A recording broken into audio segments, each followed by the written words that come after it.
What's going on, everyone? It's your boy HM1 Johnson, aka DT, coming to you with another educational video about the reserves and then specifically about being a corpsman and picking a C school.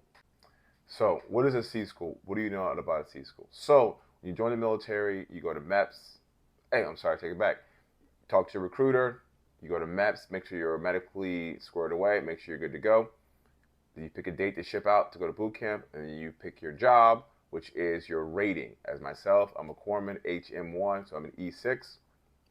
Once you have that, which is your rate, most ratings have advanced training. So today, I'm just speaking to the corpsmen or those who want to be a corpsman. So for us in the corpsman rating, the medical rating, you have tons, I mean dozens of C schools. Some of the best ones in my book, dental, working in dental, oral surgery, which is what I do. Then you have surge techs, the guys who and the girls who work in surgery, lab techs, work in the lab, BHU, behavioral health unit. Then you have ortho techs, the guys who work there. You have PT, which is physical therapy techs, who work with physical therapists, getting people back up and running healthy. So when you pick a C school, it falls into three categories. A, if you're passionate about it, if you qualify, and if there's a bonus. So some of the things that you want to look at is if you're in the reserves or if you're in the active duty. Picking a C school is kind of a catch-22 because on one hand, you're going to be a subject expert on that one topic. Like for myself, I work in dental. Dental is my bread and butter. I love dental. But on the other hand, if you don't have a C school, you are a jack of all trades. You do a little bit of everything. But the downside of having a C school is that you're going to be locked into that specific job rating. Like for myself, being a corpsman and being a dental tech, I specialize in dental. So I do oral surgery, implants, extractions, the whole nine. But then I'm only in the dental. If you limit yourselves, because as a corpsman and you work at a hospital or a clinic, you can go over to the ICU, you can go over to the lab and work with the lab techs who are also corpsmen. It's up to you to take the initiative to do those things. You don't have to stay in your lane. You can go over and explore other things because as a corpsman, you're expected to do blood draw, IVs, sick call. And a lot of people, and I hear it all the time, oh, I'm only a lab tech, I'm only a dental tech. It makes me cringe because as a corpsman, we can do it all.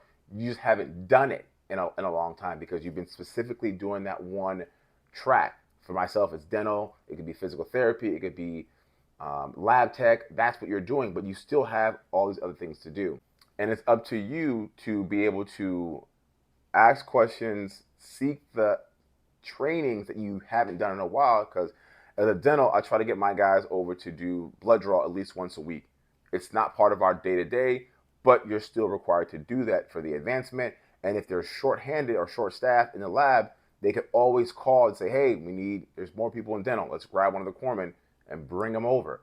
And the last thing you want to be doing is being exposed. Like, well, I haven't done blood draw since core school. Well, guess what? Today is a trial by fire. So you will always want to be prepared so you never have to get prepared. And speaking of having a C school on the reserve side, so if you plan on getting a C school, if you get a bonus, great. You want to get a job that's marketable and that it transfers from active duty or reserve side straight into the civilian world. Like for myself, being in dental, I was able to get the training in dental as well as transfer right over to the civilian private practice with no issues. I didn't have to do any other standardized tests, none of that. I just did a working interview. And some jobs offer that, such as surgery, lab tech, you may have to do a couple other trainings or tests for the state exams. I know for pharmacy techs in the Navy, you have to do that based on your state.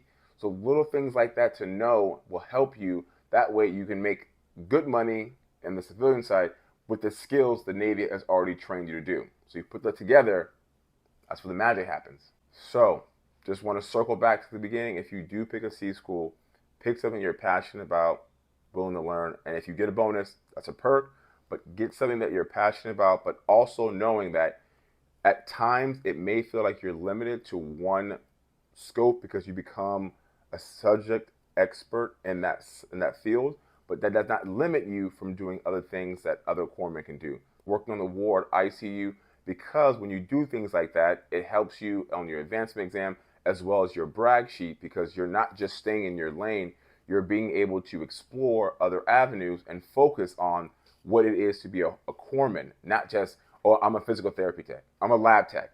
Yes, but you're also a corpsman that needs to do the job because A, you become more marketable, as well as your skill set raises, your skill level also increases because you're more diverse. Because the last thing it drives me crazy when I hear people, oh, I'm just a lab tech. Okay, so you weren't trained how to do sick call? Yeah, I haven't done it in a while. Okay, this is where that growth comes in. Hey, I haven't done it in a while. I want to get back in there and keep my skills up to date. Because it happened to me. As an H1, like, you got to think, when was the last time, I drew blood? I was like, it's probably when I was a fresh HM2. Because as the higher you get up in rank, the less patient care you see because you need to E4s and below to do the actual patient care. And E6s, E5s and above, you're more admin. So I was like, okay, cool. So for myself, I was exposed. We had a lieutenant commander come in and she needed her blood draw and just stay in it so quickly. Like, oh, I can draw blood. And then I was like, oh, I haven't drew blood in a while. So for myself, I had her come back after lunch. And in that moment, I went downstairs to the lab and I spoke to one of the HM3s and she popped too. She said, hey, HM1, what's going on? Because it's rare you see an HM1 coming in. I was like, hey, I need help. I haven't drawn blood in a few years. So she said, okay. So she helped me get my skills back to where they needed to be at. So myself, I go once a week to draw blood on people. That way I'm squared away, starts with me. I can't expect my guys to be squared away if I'm not squared away. So having that humility and having that courage to say, hey, I haven't done this in a while, and I would rather go down and practice with someone who does it all the time than sticking my patient 4 or 5 times and then I'm like, damn, this guy's an H1, he can't draw blood? Nah, not today. H1 Johnson, let's go. I'm sticking everybody. So, have any questions, concerns? Hope this information, this video helps on picking a C school. Like I said, this is specifically for the hospital corpsman rating. If you have other trainings, like I said, some of the ones that we have are physical therapy, dental, lab techs, and one of the best ones, all the green side corpsmen, go with the Marines, who are 8404. I think it's like 7010, something. But I call them the 8404 corpsmen, which are pretty cool, high speed. They work with the Marines, and they are the guy or the girl, they are the person, and they earn that title doc because you are their medical personnel on any levels. So, if you have any questions, concerns, any specifically about the hospital corpsman rating, reach out to me, leave me a comment. Hope this helps. Have a great day.